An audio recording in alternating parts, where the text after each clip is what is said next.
Hey boys and girls, Mr. Bedley with 4th grade Excel lesson 80. We're going to be taking a look at interpreting information from line graphs. There are a few different types of graphs. We're going to look at graphs that have lines on them, and you can see a picture of one right here, of course. I'm going to read the text here with you, so read along with me and see if you can pay attention as best as possible. Up to now, you have been working with the 3 different types of graphs. Circle or pie graphs are used primarily to organize data.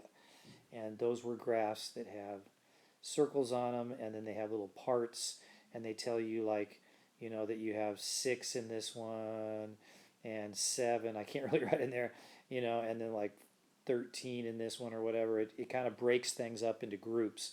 Bar graphs are used to compare data. And a bar graph looks like this. It's got bars on it. The higher it goes, the bigger the number. And picture graphs also compare data.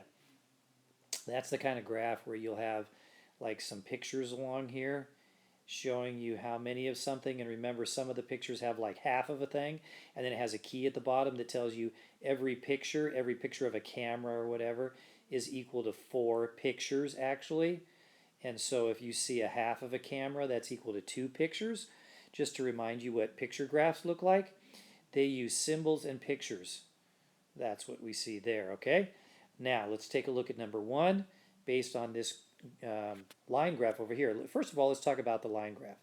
Riders on the Ferris wheel. So this line represents riders on the Ferris wheel. We have and then the label over here says how many riders there are. 10 riders, 20 riders, 30, 40, 50, 60. If you go across the 10 line, any dot that's on that line, that's 10. Anyone on this one would be 20. Anyone across here would be 30, and so on. And then it has 1, 2, 3, 4, and it does not tell us what those numbers are at the bottom. So hopefully the questions over here will clarify what those numbers down there mean. So here we go with the question. The graph shown on the right is called a line graph. The line graphs are used to show change. This particular graph shows the number of people who rode the Ferris wheel each day during the first 9 days of the fair. So what we know, and what should be written down here, is that these numbers mean the days that people went on the Ferris wheel. So on day 1, we can go up 10 people rode on the Ferris wheel. On day 2, 20 people rode on the Ferris wheel. On day 3, see that dot right there? 40 people rode on the Ferris wheel. And the line shows you how over time, over the first 4 days, the popularity of the Ferris wheel went up. More and more people wanted to ride on the Ferris wheel. So the question down here says, which days were the most popular for riding the Ferris wheel?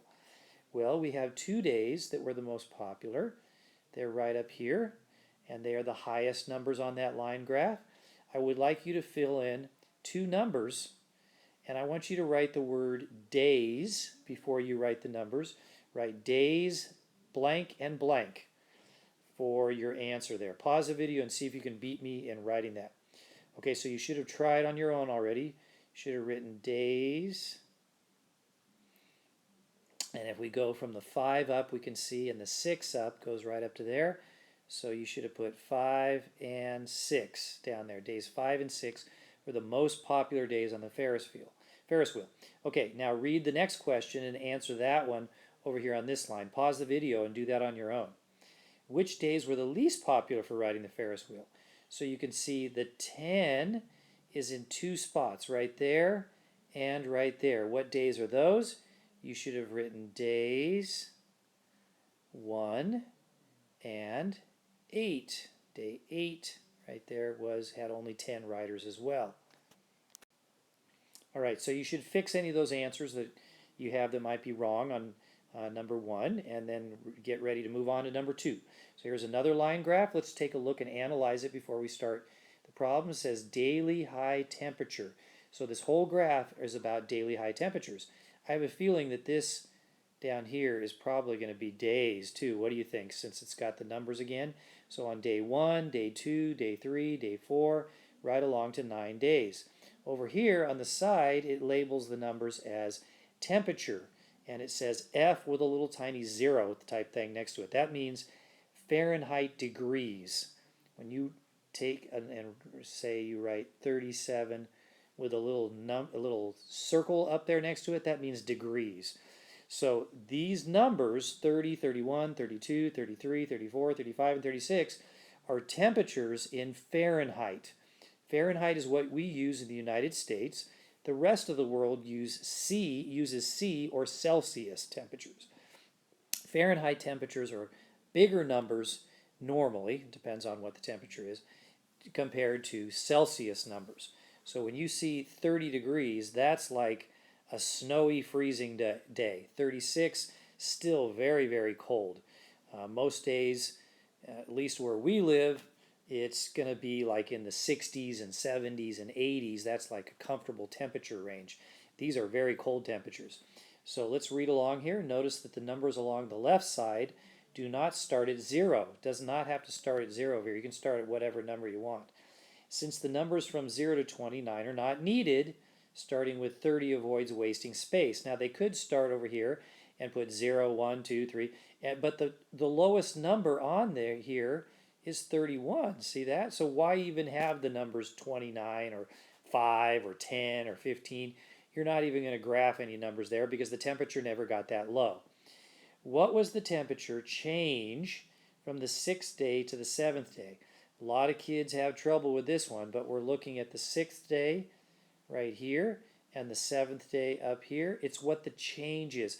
How much did the temperature go up? Pause the video and see if you can write that answer right here on the line. Okay, so you should have already done this question, and it went from 31, you can see here on day 6, 31 degrees. I'm going to write that over here. And then it went up to 35 degrees.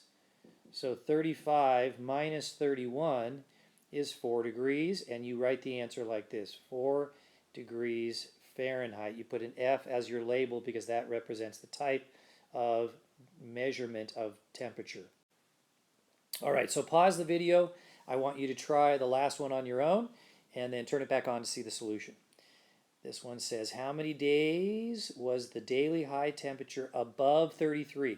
Some kids have trouble with this as well. This is a real tricky problem. So above 33 means it can't be 33. Let's go through each day and look at the temperature. Day 1, it was 34. Day 2, it was 33. Day 3, it was 32. Day 4, 33. Day 5, 32.